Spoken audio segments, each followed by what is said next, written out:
Well, hello everyone. Happy Friday. Most of y'all are watching this on Friday. So what's the word? I'll tell you the word. I sought the Lord, and He answered me. Psalms 34:4. Well, there you go. So let's dive into chapter 7. What are God's answers to prayer? And of course, this chapter goes to tell you that God does answer prayers, right? Okay, I know that. You probably already know that. But what I didn't know is they go ahead and break it down into 5 different types of answers, not just a simple like a yes or a no, which is, that's how I've always looked at it. Really, I guess I've never thought too much about it, but it's kind of like a yes or no. I didn't realize there were 5 different types of yes and no's. And the reason being is because God takes our prayer requests and looks at it through His perfect lens. I mean, when we say a prayer, it's very, like I said, we're so small-minded. We got tunnel vision. So God takes our prayer request, looks at it through His lens, and sees if it lines up with His will, and if it'll bring the most glory to God. So that brings us down to the first answer, which is yes, immediately. And that means that God will answer, He answers your prayer. He can answer it before you even finish praying it. Like when Abraham's servant is told to go out and find a wife for Abraham's son, he actually was in the process of praying for God to send him the right woman and show a sign that it was her. And before he even finished the prayer, a lady, I think her name was Rebecca, walks up to him and offers to to water his camels. And then before you know it, that's actually who marries Abraham's son.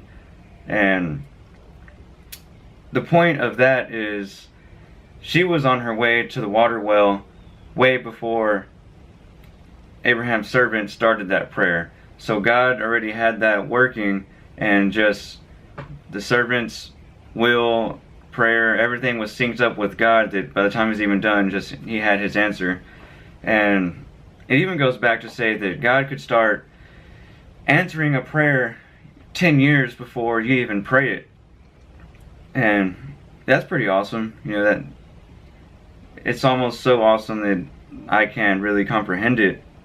And right now God may be answering prayers in my life, that He may be working on something that I may pray next week, or I may pray a year from now or 10 years from now, and He could be doing the same thing in your life. Now the second one is yes in due time. And the example that the book gives is a pretty good one, and it's a mom and a daughter, say they're walking through a mall, 9-year-old girl, and she sees a wedding dress, and she tells her Mom, I want that wedding dress, will you buy me that wedding dress?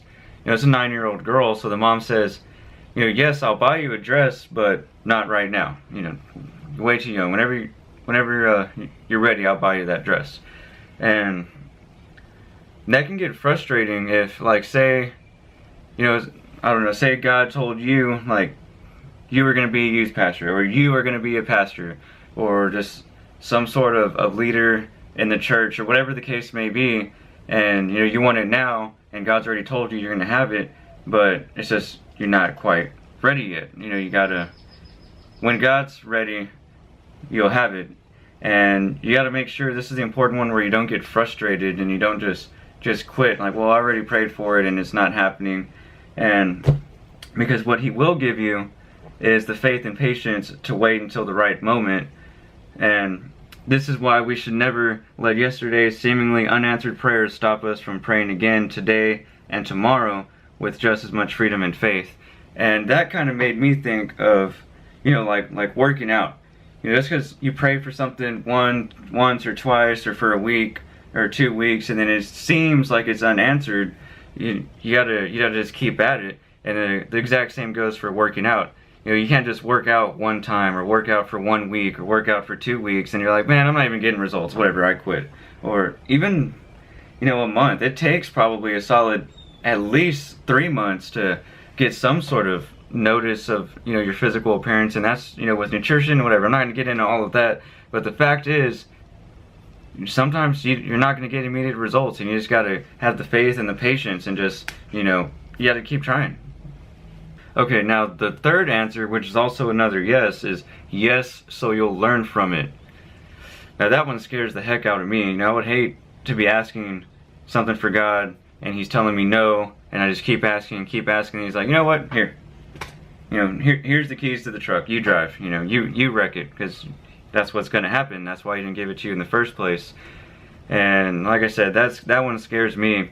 And the example that they use here is the people of Israel were embarrassed for not having a king like the surrounding nations did.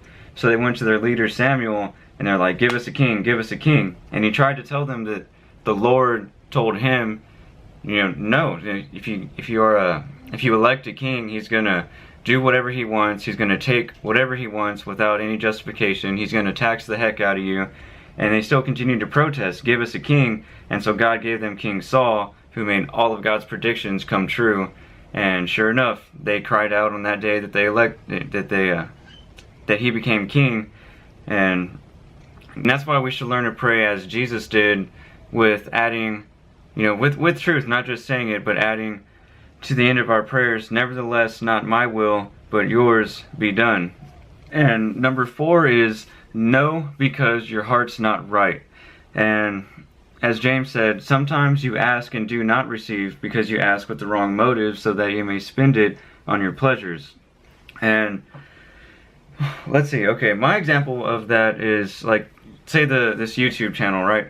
I've been wanting to start it for a long time, and it's mainly because I was just watching a whole bunch of fitness people, and they just kind of record like day in the lives, and they record like beginner routines, experience routines, high intensity, low intensity, and just a lot of stuff like that. I'm like, man, you know, I do all that, and these people have like a crazy following, and it's like, man, I want that. I want to post like how to get a big chest, and you know, people just like flock over there and watch. But I wanted to do it for people to watch me work out, and you know, watch me teach. And that's probably, you know, that's got to be why I never actually had the courage to start, is because I wanted it in the wrong motives.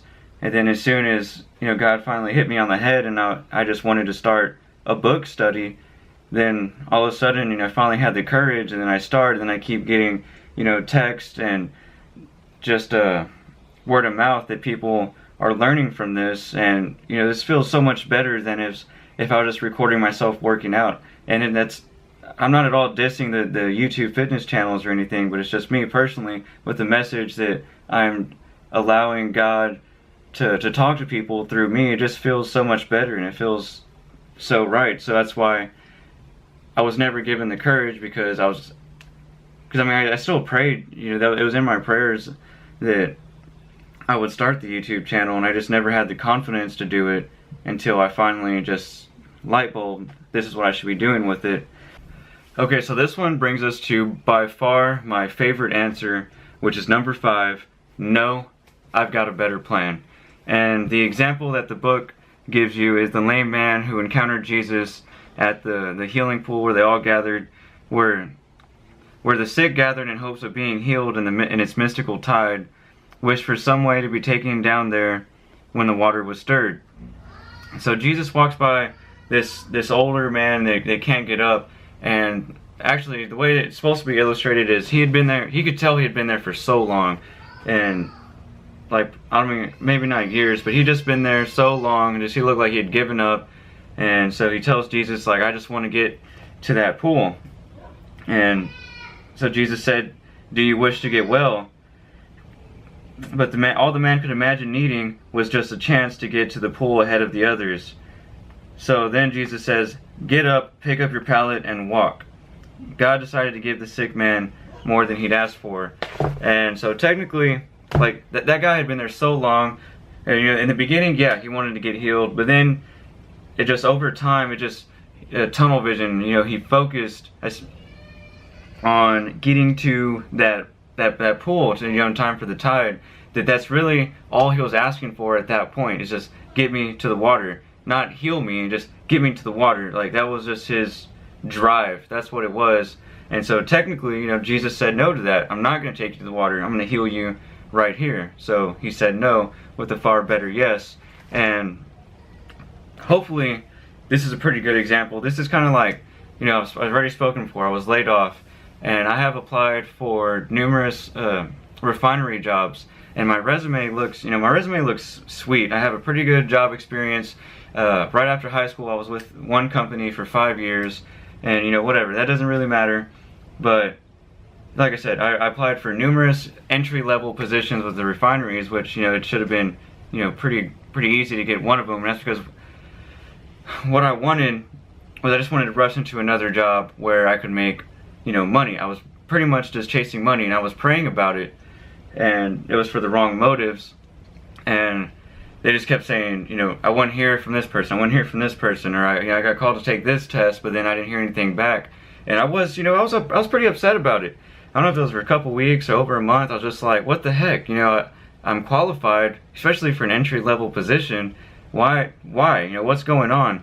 And I like to think of it as Justin told me the other day, it's kind of like, God had to put the bumpers on the bowling alley. It's like I'm going here, and He's telling me no, and here, no, and here, no, and then eventually I'm going to get to the pins, and that is in this case right now is I am trying to actually have a job, a testing for a job in July in Austin, and because I'm trying to relocate over there and get staying connected with Wake Ministries, and I believe it's going to be awesome, and it's going to change lives, and it's just.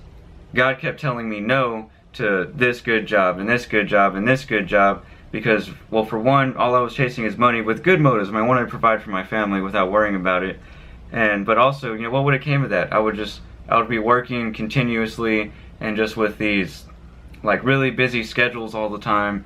And I've already had that with this job, and I missed out on so much. I was basically in a coma with my Christian life, and it just, it's not for me. It was great money, but like I said, I'm actually glad that God ripped me from that, and if He can plant me, not if, and I believe He's going to plant me in Austin, and I am going to help grow the kingdom and be used as His vessel. And that's why this one is my far favorite one, because I'm in the middle of going through God telling me no, and just revealing to me here recently that He's got a better plan for me. So that's the 5 reasons, and the book leaves it off with, but don't forget that many times the only reason why we don't have something from Him is because we never asked God in the first place. So that's very true in a lot of lives. And I just want to leave y'all to dwell on those 5 answers. And that's all I got for y'all guys. Brandon with Wake Ministries. It's time to wake up and make God famous again. I'm out. See you Monday.